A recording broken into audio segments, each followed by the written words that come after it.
Dude, I don't want a fucking question.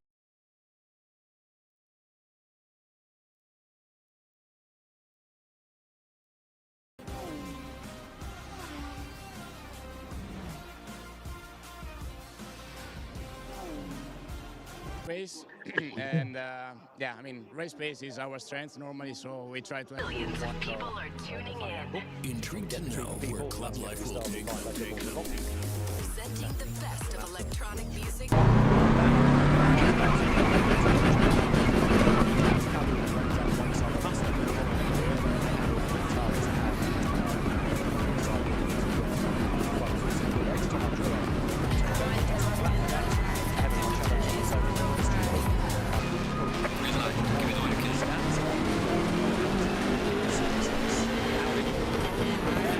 It was a pretty amazing experience. I also played my new track there. I was like, oh, it's sexy rap. Out now. I just played Oh My Gosh For You.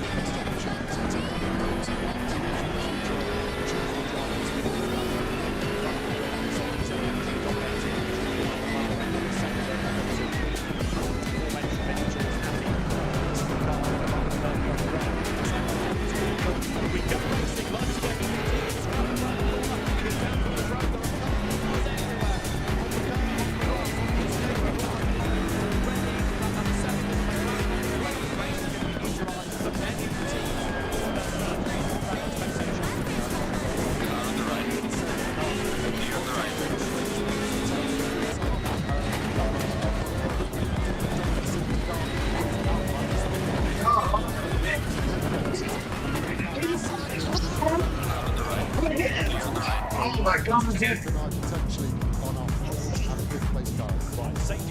Dude, I was looking! You fucking brakes! Mashing the fucking brakes! Incident was taking out cars that were up near the pointy end. I think it's 21 actually, rather than number 7. That has been the first sector time, so I'm not quite sure how Kobe Powell's got himself into the mix with number 9, but they're the two that weren't given opening lap sector time. So number 7 is specified in 6th place, so it is the incident between numbers 9 and 21 then that triggered this safety car. So Kobe Powell's from the... So fucking hard not to get mad at this stupid fucking game. And number 9, Maxi Goetz off the road as well. Right, time for deep breath. Julgun on the Merco Boards, Lottie second, Maro Engel third, Dean McDonald's fourth. Can you find one? Silver leader with 12, bronze leader. He's Paul Ricci, and he is 15. Yeah, you can see some big movers there. They did piss hard all the way to 17 side. 9 places gained. They goes 8 Bruh. lost 3. So great illustration of how many cars. How am I disconnected, dude? As into the pit lane comes Darren Bloom, goes in. This is the car that he shares with Ash Sutton and Sean Ballard, 4-time British Touring Car Champion. Ash Sutton, but a tyre change needed already now. Are we counting that was changing 2 left-hand tyres and double stinting? Darren Bloom. It's not going to work. The minimum driver time and the maximum stint. You can see confusion from the fuel guy as well. He went on and then came off. He has to be connected for 44 seconds. It's another reason why I hate this stupid fucking game. So in other words, they've got a problem with the tyre change, but they've got over Sanderbri possibly. Okay, then the safety car is 51 Ferrari 7 Alessio Rebecca. It's okay. Blame me. Don't blame the dumb fucking ass drivers on that game. Blame me. That's fine. Keep an eye to Gunnar because he does Fucking dumb very fucks. deep indeed. But then it was coming out of the chicane really, where it all got busy with Kobe Powell's and Maxi Goetz. So across the chicane goes Powell's. There are others that miss it out altogether. There's Antares out from Maurice Schuring's car, through Porsche going across the grass sideways on exit. Bodywork flying as cars run, but it was heading into the Curva Grande where it all got busy for Goetz and Powell. Jules Gunnar then deep into the corner, but he did scramble round. I thought for most he was heading into jeopardy there. Yeah, I'd actually argue he's done that almost on purpose to mitigate any chance of being hit from behind. If you outbrake yourself, you shouldn't get hit from behind. And he kept the lead.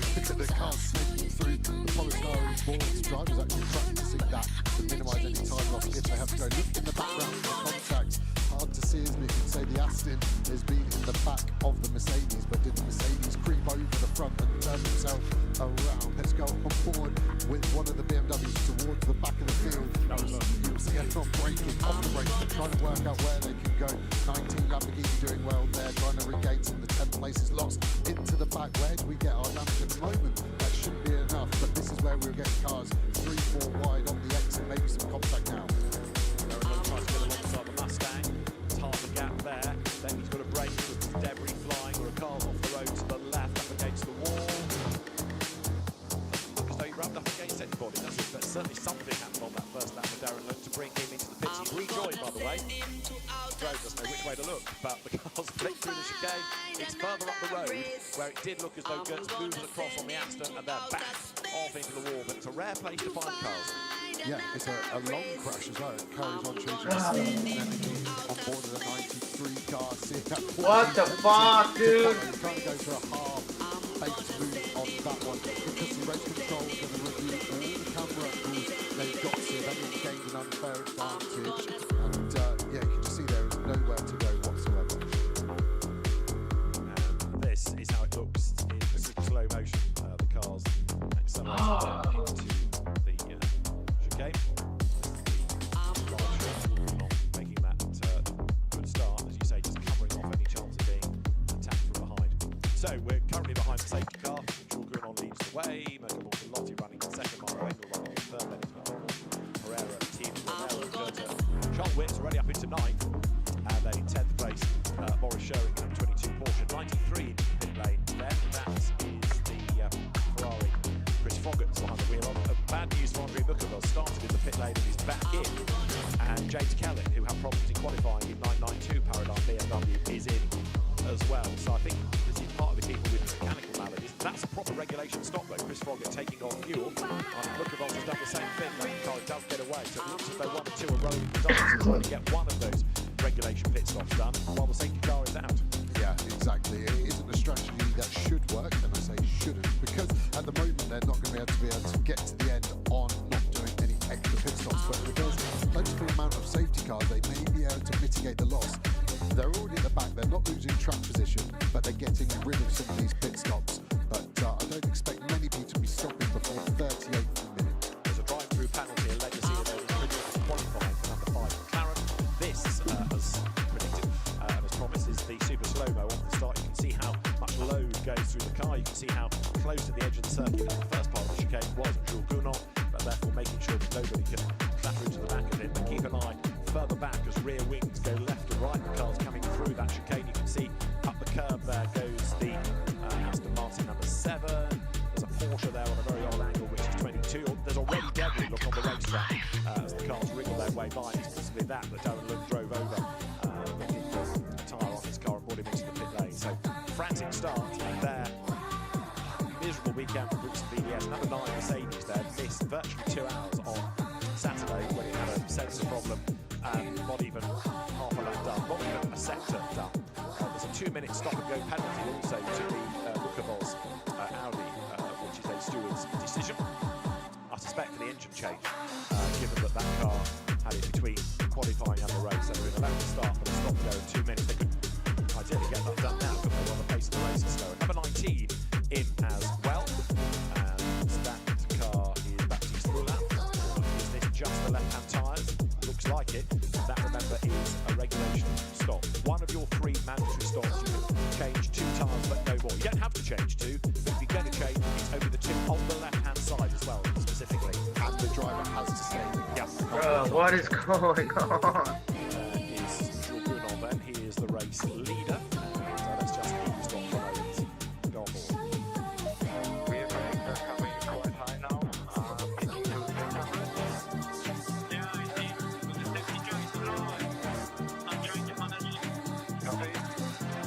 Can you close the fucking game, dude? Yeah, it always feels pedestrian, but team giving them good info. Infrared sensors are scanning the face of the brake disc, and the rear is normally more like 450, 500 degrees Celsius. You can see the 19 car lead stay on the lead lap. Crucially, Jules not too worried about that. That would just be because he's braking, accelerating so hard to try to keep tyre temp, because the safety car, here, his opinion, is too slow to keep that tyre temperature any other way. So we are behind safety car. This keeps the race running, of course, albeit under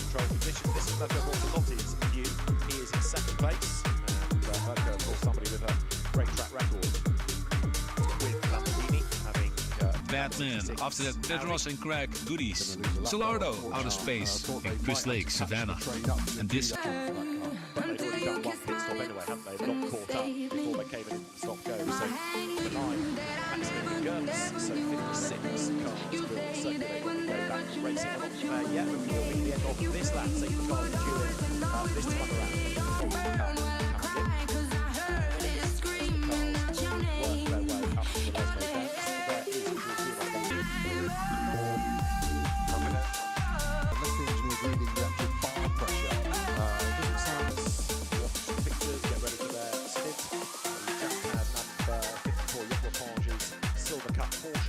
So yeah, those teams that are rolling the dice are doing it from the classes, if you like, rather than the overall, the pro battle. You're listening to TSL. That will come back to the game later on. Gunov's gone early into the Parabolica as the safety car peels in. We're already flat out halfway down to Parabolica. Nicky team looking to the outside. In the McLaren, so Juan Pereira making that Lamborghini as wide as possible, but in so doing place, you rule out that Team WRT BMW at your peril, because as that's now, Jules on everyone tucked up, and it looks like we've got a very fair fight across the top 12 cars. The race start, no further action, so if there was concern about where people were in relation to Paul, the 6th time on the graphic, you see the 10s to the good. Yeah, posted fastest lap of the race. I thought Bortolotti was catching, but overtaken from behind. Now there is Charles Wirtz going nicely. Let's just listen in to the radio at 32 BMW. Be smart. We don't need any damage. Be smart. Let them get in the fight. So Charles Wirtz being reminded when to hold and when to fold, really. Doesn't want any damage early on, let other people have to fight and pick up any damage. This is a 3-hour, yes, okay, it's a 3-hour sprint, but there is still a long way to go. So Charles Wirtz being mindful here of keeping out of trouble. Talking of damage, the 51 Ferrari, I can see some real damage on that car. That must have been from the contact, as we see a lunge there. That was a very, very low chance move of working out, and that 611 Nordique car has done so well to keep the momentum going backwards, not to get stuck in the gravel. He's going to try, I think, to get all the way back. I thought for a second he did. She selected reverse. His speed was so high. Can Team Sandler get out of there? Beach. Sven Muller was the aggressor. That's going to get looked at. It's going to be a safety car to get that out of the way. Tim Sandler, yes, tried his best to keep it moving, but it just got a little bit bogged down as the speed came out of the car. So in race control, they have a look and think, what do we do now? Can they get a full course yellow rather than a safety car to do this? There is the Porsche, which has got a little bit of damage done to it in that contact. So Sven Muller is going to end up, I fear, with a penalty. Full course yellow is coming then, a full course yellow within the next 20 seconds. It's on the timing screens, the teams will be aware of it. There's a 20-second count, there's a 10-second count, and then there'll be a full course yellow now. Paul, there in fact are the boards already shaped. Full course yellow, and Sven Muller doesn't hit the brakes as early as some. We've got full course yellow now then, so the cars all slow right down, and this is so hopefully quickly Tim Sandler's car can be pointed out of the way, but he was very unlucky in that. Yes, he was completely innocent, and agrees Fenway was going to get a penalty for that. Interestingly, the leaders were actually at the first chicane when the full course yellow came out, so they had to slow down less. So I expect the top 10. So let's have a look. The Porsche flashing his headlights, shows intent into Lesmo 1, down the inside, but it's nowhere far enough along the inside for me. It's a too short a break at Lesmo 1 for it to be a proper overtake. I thought Tim Sandler did a mega job to keep it rolling at this point. Then once it stopped, he just gave it too much throttle, and you'll see the rear dig itself a nice little hole, and that is going to have to be a recovery. The trouble is, as he was getting closer to the edge of the road and there were cars coming, he had to stop rolling, didn't he? And that meant that the momentum went, the car got stuck. But very good work by the acrobatic marshals, who are going to plonk that back on the ground. Into the pit lane comes the Eddie Cheever, Chris Froggatt Ferrari. Now that is its second pit stop. Yeah, so they're trying to get rid of these pit stops, and like I said earlier, the only way this strategy is going to work. So that's a driver reset time, actually. So he's trying to make his stint longer. That isn't one of the 3 mandatory pit stops, but his stint now is reset. So he can go for another 52 minutes once that car crosses pit exit. Right, so there is number 611 back up and moving. So he's lost a lap, but he's right in the lead battle. That's the problem. I just think how good the marshals have been to get that car out of the gravel, back on track in such quick time. That is fantastic. And the sooner that incidents are cleared, the quicker we can go back to green flag without the need for a safety car. So we've had one safety car intervention, which is inevitable on lap 1 rather than a full course yellow. That's always the way it's done. But if we can quickly get a green flag coming and go back racing before the tyres lose temperature, then that's a real credit to the Italian marshals over at the Lesmo Bend. Yellow flags are still there, and we await news as to the resumption of the race then, as already we've got a few people on track limit warnings and a very busy first. What have we had? Not quite 20 minutes. Yes, the only thing with that 93 car is pit entry should be closed during a short full course yellow, so you should be able to enter pit lane. That indicates the drivers on the exit of Parabolica. There's a light panel on their left side. Haven't seen it myself, so I can't call it, but the pit lane I thought should have been closed. I think it has to be notified as to whether it's a short or a long. If it's not been notified, equally, when the pit lane is closed, that is relayed to the teams as well at the bottom of the car. I hope he's not doing any overtaking, because that goes down like a broken lift with race control, doesn't it? Full course yellow. Anyway, he may well pit at the end of this lap, so big shame for that Nordic racing car. Tim Sandler's debut in GT World Challenge Europe Endurance Cup, and it's been a difficult debut for the former single-seater racer, got to Formula 3 level. So the car's coming out of Parabolica. Now, if the car's out of the gravel, how much further do we need to run before the full course yellow can be switched for a green? We're ready to go. The drivers will be on short notice as we see McDonald and a few cars box. I think this is his driver reset time that we thought might happen, and this just allows all of these drivers to go longer into the race. Let's see if any of them connect to the fuel or go up in the air to change tyres. I expect most to stop, engine off, engine on, and go. Florian Picasso just dropped a 3-track underground EP of Solomon's label, Dynamic. That's a really big achievement. So congrats, Florian. And before that, Christoph Paradise featuring Jan Cook, Genji, Jaded and Alex Mills, Burning. It's time to slow things down. Coming up is the After Hours mix. We start off with Mosca and DJ Kaka, All of Me. Leaders then in the new shuffled order. Jules Gounon leads Mario Engel. Nicky Tim is up into 3rd place. Benji Goetter's going to be 4th. And then in the background, 5th is going to be Michele Beretta. So the refueling, you've got to be connected for 44 seconds. In comes Sven Muller. There's the number 32 Team WRT BMW. You can see the pit times of some of the cars, the late arrivals into the pit. There's an awful lot of them taking advantage under the full course yellow here. Yeah, huge amount, almost half the field. Plus, at the front end of it, interestingly, the lead 2 didn't. The 2 Mercedes decided against it. The 777 car, they're blocking in the Porsche. So it shows you how busy this pit lane gets here at Monza. That was our Faisal Al-Zubar arriving, and because he couldn't go much further with the number 32 in front of him, it blocks 96. Number 66 Audi that started in the pits, that had to serve a stop-go, is under investigation for not doing it in the requisite time. So we saw it come in, but it's not apparently been in for the 2-minute stop-go penalty. And here the order becomes ever so jumbled. Look, everybody pouring out from the pits as the other cars can't close the gaps under full course yellow. How frustrating is that going to be for the drivers there that see all these other cars pouring out, jumping into the queue ahead of them, and they can't overtake because they're all having to run at this delta speed. I think they were lucky, those cars, that we didn't go back to green while they were stationary in pit lane. I don't really know why we're not green, in all honesty. There is Jules Gounon. Come on! The race leading Mercedes, we understand, may It's like fucking dentistry, dude. But Jules Gounon, Come on, bro, what am I waiting might for? well be in at the end of this lap. But are we about to go green? No, I thought Oh my God. hearing engine notes rise outside. But with so many cars pouring through the pit lane, trying to work out what God, this it's is fucking purely to kidding get me, that telling dude. you Can I back just get to the a fucking safer game place. to start, please? Second guessing now. Fuck, man! Yellow. And this is where you've got to roll the dice correctly, because if you're God, uncertain, you dude. think, well, there's nothing to recover, you're going to be loath to jump into the pit lane, aren't you? Because you're expecting it to go green any second. Yeah, you're trying to second guess a lot of data going on. The team will be looking at the GPS track map going, well, there's nothing to stop, so why aren't we back to green? Race control haven't given us an update. Much longer, we might have to go to a full course yellow into safety car procedure, which is what we tend to do to allow the tyres to get back up to temperature better. Yes, it is 51 degrees track temperature. Dude, I not literally anywhere near just cold. fucking locked We in! always want to make sure the pressures are high before we restart, as we see the leader coming into the last corner. With the hazard lights on, proving that they're at the regulation speed, and the limiter is off. Full course Fucking yellow. piece of shit! So as far as we can see, the track is clear, and in race control was clear. Come on, dummies! Preventing them from wanting the race to go green that needs to be attended to. There's 51, but with a little bit of damage sustained earlier on.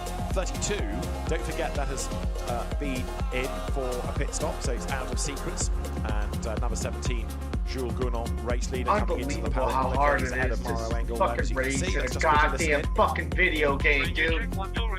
Can you do something, you fucking piece of shit? Oh my god, dude. Now I think the chance of... Box. Do you want the box? Yes, box. That's a very unhappy radio, isn't it? They're really struggling there to get the messages across, and that's going to have to be looked at as swiftly as. So Jules Gounon is in. The team is ready. That's Maxi Gertz explaining who did what to which and to whom, but he's massively frustrated. So is the team, as you can appreciate. So that's the race leader in fuel connected. Yeah, so they're just trying to cover off the other strategy. If it does stay yellow, the positive is they've done their stop a lap later, which at full course yellow is nearly 4 minutes. So their stint will go 4 minutes longer, which gets them closer to the end of the race. But they are 4 minutes closer to going back to green as we're on board with the race leader that has stopped. So where are they going to go? It should be exactly the same position as they were, of course, because they're all doing 80 on track. They're all doing 50 in the pit lane. But it's which team get to the 44.0 on the fuel connected bet, and which driver gets away quicker. 992 is being looked at for a short refuel, because all the data on that fuel meter for the coupling time is relayed to race control, so you can't pull the wool over anybody's eyes there. In the background is the number 3 Get Speed Mercedes. 17 rumbles down the pit lane. Also I noticed that is in is Mauro Engel, Nicky Team is in, Benji Gerter is in, Michele Beretta is in, and so keep an eye on the track on the Lamborghini, keep an eye on the pit lane on the silver Mercedes. Let's see now whether this is going to shuffle the order. Jules Gounon's going to keep the race lead. In second place then it is going to be Mauro Engel. Nicky Team to jump ahead of Mirko Bortolotti. Looks like it, doesn't it? It's definitely going to be marginal. Side by side, who is in front? Maybe Bortolotti by a car length. Actually, Team looks like he's alongside McDonald more. Where they're going to slot in, you can't overtake, and it will be that race to that white line there. Whoever's in front of that safety car, one line is in front, and I think Team is conceding it there to go behind McDonald. So the race control team are letting everybody get a stop out of the way under the full course yellow. Seeing that some were able to do it, they decided to try to make it fair for everybody. You're not going to please everybody, admittedly, but that's the decision.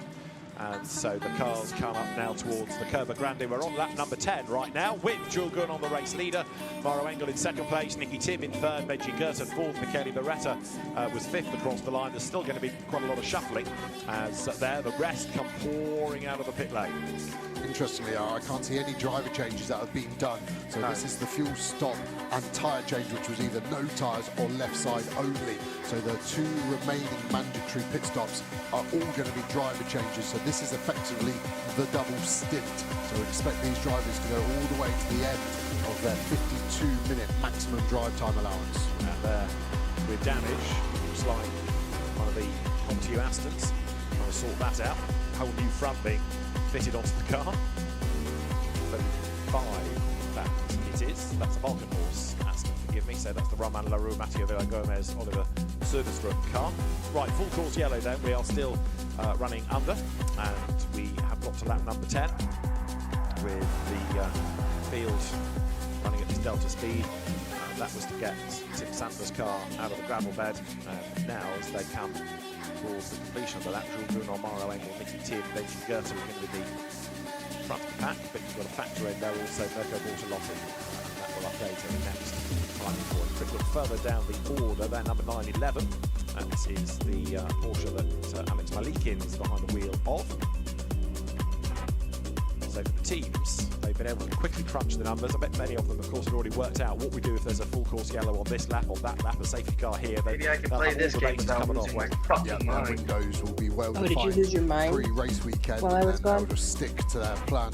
The engineers try to stay Did you lose your mind while I was emotion, gone? What even everyone else is doing. Every stick day. to your plan, and you run it ultimately there's not been a huge amount of winners or losers in that first round of pit stops, even though they were separated by a lap. Surprised the Ferrari 51 car didn't rip that bodywork off or stick it back on. It's right on the cusp of race control thinking about a mechanical warning flag because of that damage potentially flying off. Teams, as we go safety car, communicating to race control what they've been doing in that stop, whether it was for an issue or whether it was one of the mandatory stops. So race control is aware what they've done, and many of them explaining that they've done tyres or they've not done tyres accordingly. So race control know which are the regulation stops and therefore which have been done to a regulation time. There is the safety car ready to scoop up the field, and this full course yellow then into a safety car. And that means they can go at a faster pace, and the reason that you go safety car is to up the speed, get the tyres back up to temperature. As there's bad timing, the Santilok Audi comes down the pit lane. That is Ivan Klimenko. So he comes to the pit lane, and Klimenko was the notional on-the-road leader. He had also, because of the travails of the first few laps, been into the lead of the Silver Cup, but is going to fall back down the order. And not only is he in as we're getting closer to going green, but the safety car pace is faster than full course yellow, so the cars on track are going quicker than they were a lap ago. Yeah, I think the bigger issue, actually, pit lane will just be closed on exit until the final car has gone past it. He will drop all the way to the back. The only point of interest, again, his stint can go 4 minutes longer into the race compared to ours, because he did stop that lap after. But yeah, I think at the moment everyone is good to get to the end of the race on their 2 remaining pit stops. So Ivan Klimenko will drop back, and Bruno, Engel, Bortolotti, McDonald is the race order. Now, just because Ash Sutton's in the race, one feels a British touring car line coming on here, and that is that safety cars breed safety cars. So we've bunched them all up, they're all ready to go, they're all on their toes as you look at the Gold Cup leading Dean McDonald McLaren. But it's going to be another frantic start, isn't it? Yeah, we saw a great restart from Unon earlier on. Is it going to be a similar story? Potentially, safety car in already, so it's going to be a quick restart for there. And yeah, is Engel going to be closer to the back of Unon than Bortolotti was on the first safety car restart of the race? Yeah, Engel having jumped up into second place on that pit stop. He was 0.4 of a second faster than over a second faster, I should say, than the Bortolotti pit stop. So it was a good pit stop from the Manfilter Mercedes AMG team as the field then bring temperature into tyres again. There is the new silver leading Audi, Alex Arca at the wheel of the Tresor Attempto run car, and the field then now coming up towards the Variante Ascari once again. So that pit stop, remember, if you're keeping the same driver in, as the regulations say you must do for 1 stop, you can only change 2 tyres, and you can only, if you want to change them, be on the left-hand side. This is the leading Bronze Cup car at the moment, Christian Hook, who is in 19th place, chased by Guillermo Oliveira and then Marcello Tomassoni's BMW. Starting from the pit lane, so 30 bronze already, number 15 BMW. That's made good progress. We're ready to go racing again. Hold your breath when you get to the first chicane, as Jules Gounod then prepares to accelerate away. You're looking back here from the Maro Engel Mercedes, and he too is trying to get away from Bortolotti. We're back green then at the end of lap number 11.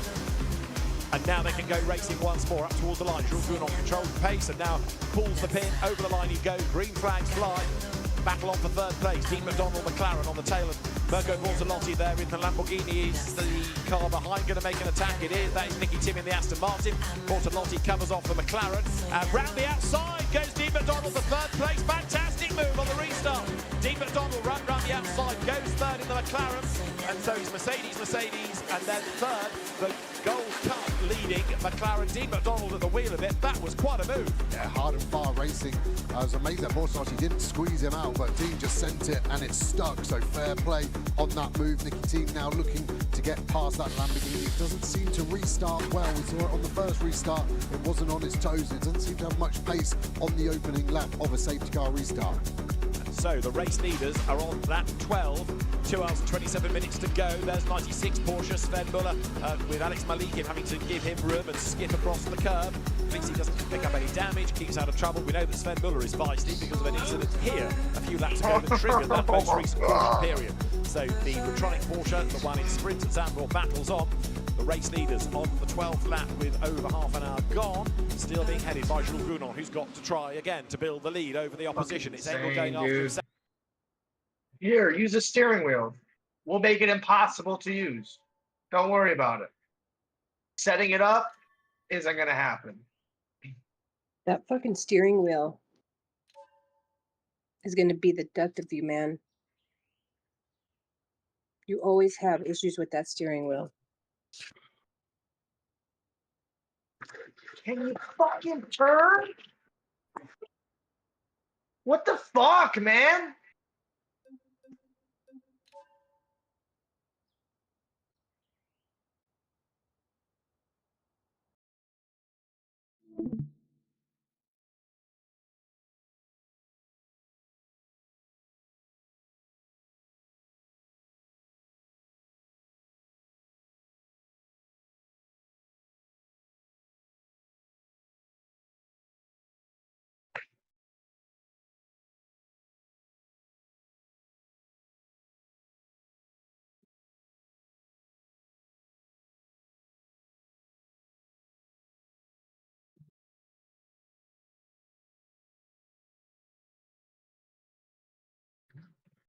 You're a fucking piece of shit, dude.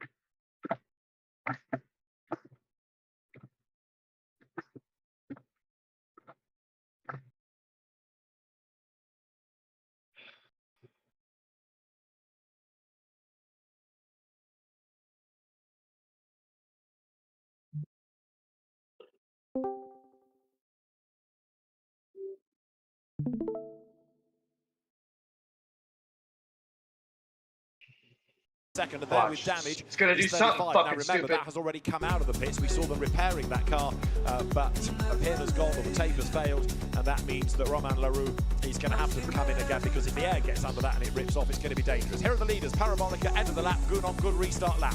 Yeah, Dean McDonald closing in on Engel as well. That yellow Mercedes hasn't got any pace to stay with the 17. Mercedes that's currently leading this race. As we look back at Dean McDonald, let's see the strengths of their top speed. At the moment it's pretty even, but now the slipstream starts to get stronger. Of course, this Mercedes we ride on is getting a slipstream from another Mercedes, and it stays very something fucking stupid, dude. Edging in towards the end. They'll be braking any second now, all the way down to 60 kilometers an hour. Dean able to just reel him in slightly mild, then opens up turn 2 nicely and escapes out of the first chicane. Tim Sandler, who was in the gravel that triggered that caution, has made it back, but is then being looked at for his pit lane speed. It's not his day, is it? 991 there, Darren Look around the outside with another BMW to battle with, which is 15 after its pit lane start, but off the road there, the number 64 Mustang gets elbowed out wide, so the out racing team car falls back. There's a Santalok Audi skipping out the chicane as well, so again, as predicted, it's all kicking off. The Mustang survives it all, however, so Darren Look battling for 23rd with Marcello Tomasoni, and it was Thomas Drouet in the Mustang that was off the racetrack. Chris Froggatt in the meantime after 2 pit stops, trying to claw his way back into the mix. He's 30th. Yeah, it was the 25 Santalok car Ricky that went straight through there. See, everyone goes over to the inside to defend the line into Lesmo 1. It looks like the Mustang just holding up the 2 McLaren, the RJN 1 directly in front, then the CSA. We should play grounded or something later. Trying to stick with them through here. The dirt here affecting the aerodynamic handling of the car, generates more understeer. So you struggle to stay with the cars through the high-speed corners. I'm still alive. You'll be alive. Races we were discussing a little while ago as the pack turns through. Alex Malikin goes by there. Chris Froggatt around the outside, coming into the Varianti Ascari. That was a bloody blue. He now puts him up ahead of the number 81 Renat Salinkov Mercedes. Now it looks BMW trying to claw back places, and Christian Hook is falling back through the Bronze Cup now. Darren Look going past him. You've also got from Silver 88 Audi going by, and Guilherme Oliveira, the Portuguese driver in the 188 Garage 59 McLaren, is your new Bronze Cup leader. So that's number 12 Ferrari, the car out of the Rinaldi Racing stable, dropping back in the pack. New fastest lap of the race, just done by Jules Gounon. He's only 8 tenths up the road. That's Sven Muller now getting past Christian Hook. And Sven Muller a long, long way down. Up to 24th right now, coming into the chicane. Chris Froggatt lost her place again. Oh, contact there, the CSA McLaren into the back of that Porsche. It's got big damage, as does the McLaren Rolf Eichen there. I think that's DNF suspension damage on the rear right. And there is number 112, the McLaren that got embroiled in all of that. So another slow car on track as Maxime Robin limps on. Hopefully with that Porsche up the escape road, we don't have to neutralise the race yet again. 35 Aston has been in with that flapping bonnet. Let me tell you, Sven Muller is on the back there of Darren Lund. And Sven Muller is on the light. Well, he's already tapped one car here. He has another look on the inside. So I suppose Sven Muller's attitude is he's just going to go flat out. Then you make your own arrangements. I want to come through. Yeah, lightning doesn't strike twice, right? That's what Sven Muller will be telling himself. I do worry about Porsche. You can see great from Malachi down the inside there, the RGN car. Let's have a look. So the black Porsche next to the red one. The McLaren gets crowded out, has nowhere to go. It's actually the slightest of contacts initially, but that slap across the wall. I don't know, it's right at the borderline where we're There's the after-hours mix in Club Live by Tiesto. Super Sting by Dragonet. After that, Grigore at Third Cold and Jaguar, Dancing, and Temba featuring Nikincha, Nintendo, and Camel Fat and Polish Waste My Time. And this is Club Dome, Put Your Love On Me, and the Coralova remix. So through the parabolica they come, and there is a very unhappy driver trudging away from the car. Korpinaika coming back to GT World Challenge Europe this year, but I'm afraid his Porsche having clanged the guardrail. You could see the suspension tweaked almost instantly, couldn't you, as it crammed its way up the escape road. Damage across the rear end of that Porsche. He's at no fault at all, racing it, forcing all constantly up. Too late, and they couldn't slow the car down enough to avoid any. So we are back under full course yellow as the cars now at a very slow pace come through. The pit lane is now closed, so this could be a short full course yellow, and therefore is a pit lane closure. The incident noted. Down they come to the chicane, and see the fastest speed of anybody. Maxime Robin's McLaren, 282 kilometres now. That's Robin just been involved in the incident. Ronald Andriolo's Mustang, 286. Faisal Al-Zubair, they're great guns. The Omani driver, 280 clicks. Talent Sucker and Tirakul, 280. Tom Adrue, 280 as well. Some big, big numbers there in terms of top speed. I'm going to do a few things. Why don't you give me a call when you're when you want to hang out for a little bit or something, or maybe I'll just join again, okay? Guys jockeying for position. Right. Interestingly, under the full course yellow, just trying to find the driver up in front. And their 80 kilometres now isn't quite as fast as they would like, so they're just there. Still behind Darren's Lund. That BMW probably getting in the way as we go back to green flag. Right, so very quick full course yellow just to move that Porsche out of harm's way. What the fuck? Dude, come you can get back to the boys quicker than others. If you're, for example, whatever, man. If you're going into the chicane, you can't really get back on the throttle because it's a God, dude. track anyway. So fucking stupid. That, but we are back racing. And Dean McDonald, I know we got excited every about single game. Getting excited about because here he is leading goal, third overall, and he's taking the battle for second tomorrow. Engel really isn't. McLaren's been good on its tyres so far this weekend, and the McLaren team's reporting that. So they're going to be happy that these stints are going to turn into relatively long ones now. I'm gonna have a fucking heart attack, dude. We saw Paul Ricard earlier in the year. That car struggled with pace towards the end of the season. Very different condition, very different circuit. At the moment, it does look like he's unable to stay with that silver Mercedes of Google. Some playing a long game, of course. Top speed through the parabolica is topped by Dean McDonald, as you can see, on 175 kilometres an hour. Thierry Vermeulen and Aston Martin, just so far as BMW, Morris Schuring, Porsche. Fucking single time I try, dude. Every single time I try. Fucking shit out of my goddamn face. Or fucking breaking, fucking lighting on fire. 2 hours and 20 to go. Into the first chicane he comes. Engel is certainly being hunted down by Dean McDonald. Mirko Bortolotti runs fourth. A bit of a gap back to Nicky Team fifth. And Benjamin goes to sixth. Pereira's white Lamborghini seventh. Alessio Rivera eighth. Ferrari. Charles Weir's ninth. BMW 10th. Morris Schuring Porsche. Good mix of brands, as you see there. Farfus getting up the inside of James Kelly. Now, that 992 BMW, bear in mind, started way back on the grid on the 28th row and is running now in 15th place, about to become 14th. James Kellett then up the inside line, but that is a massive swing in fortunes. The back of the grid now being in the lead battle pack with clever use of the pit strategy early on. Yeah, the problem is he's 15 minutes longer into his stint than everyone else. Yeah. I think that at the moment is going to be an extra pit stop compared to that Rover Oils BMW in front of him. So pace is amazing, track position is amazing, but I'm not sure long-term strategy is going to favour them just yet. Number 66 Audi is being given a stop-and-go penalty of 2 minutes for failing to serve. The fuck is the rest of the games, dude? So the car that started in the pit lane with an engine change copped a penalty as a result of that. It hasn't served it in the requisite time, so it gets another one on top of it to serve to redress the balance. Meanwhile, they're going through shot with Charles Wirtz, who was being advised early on to keep out of trouble. Nicky Tim, by the way, has just done an absolute best first sector time, and this Farfus-Kellett battle is a really interesting one. Don't forget that James Kellett, Charles Clark BMW that they share with Pedro Ebrahim was the winning Silver Cup car at Paul Ricard. So we know under normal circumstances it's quick and fascinating to see the Paradigm red car against the Rover white, and round the outside goes James Kellett. Fantastic move. Really nice, really clean, really efficient move done there. The straight line speed. Yes, they're both BMWs, but they're different teams. And of course, there's so many setup changes you can do with those cars. And maybe that 992 car is just a bit more trimmed out for straight line performance. Now, the trouble is that 992's short refueling is under investigation. Fuck away! So it's good to watch James Kellett going so nicely. It's good to see him fighting with the big names. It's good to see the car well up the order, but the story might not be ending there. There back in the race is 611, so Tim Santler has rejoined. Of course, the car is way back in 53rd place after losing that lap in the gravel, but they can still rebuild from there. Dean McDonald on the back of Engel.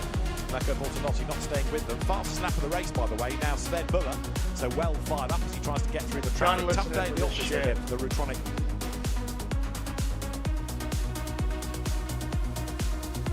I'm done fucking live streaming in general.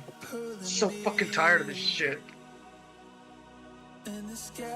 Fucking goddamn cord.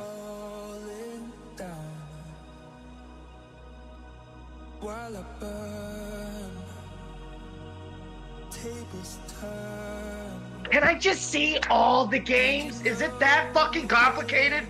Jesus fuck, man.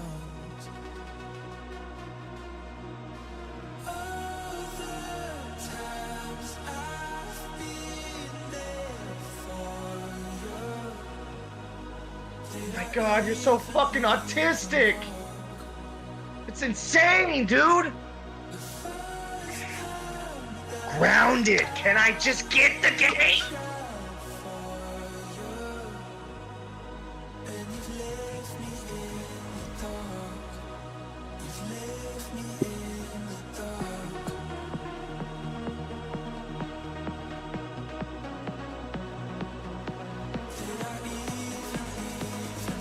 God damn here, I'm about to cut this shit off.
Was set to dedicate a statue of the four teenagers, fast food science robot Burgle, and Dr. Tully when an explosion erupted. Dr. Tully and the teenagers' current whereabouts are also unknown.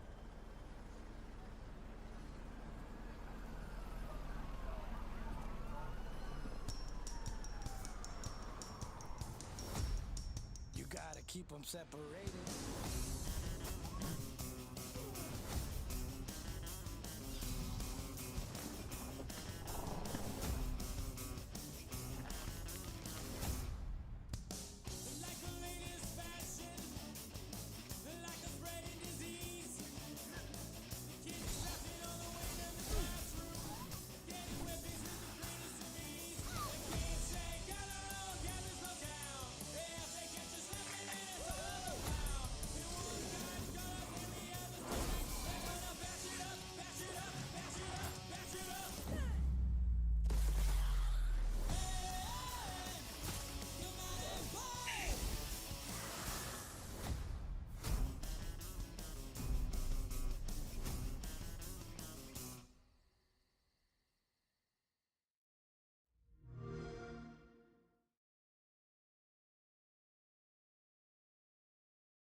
wild.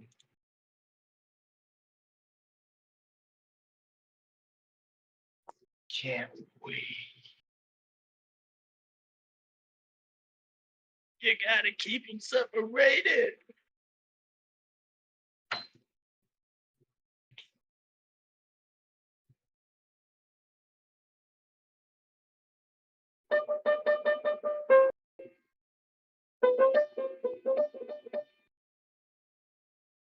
You can kind of hear a cane.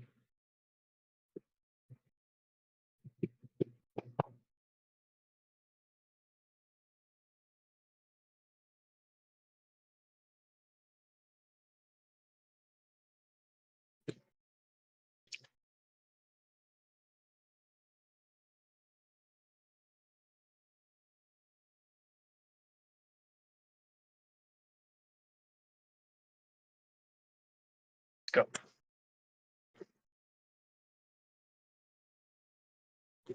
One game I know I won't get pissed off at. Hey, nice to meet you. The name's Max. Shut up, Maxwell Max. Smalls.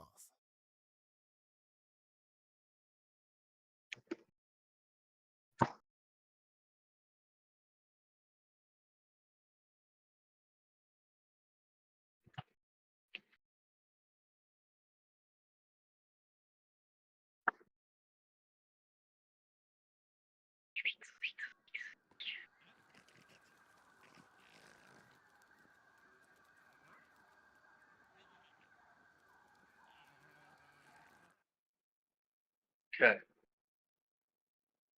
Got it.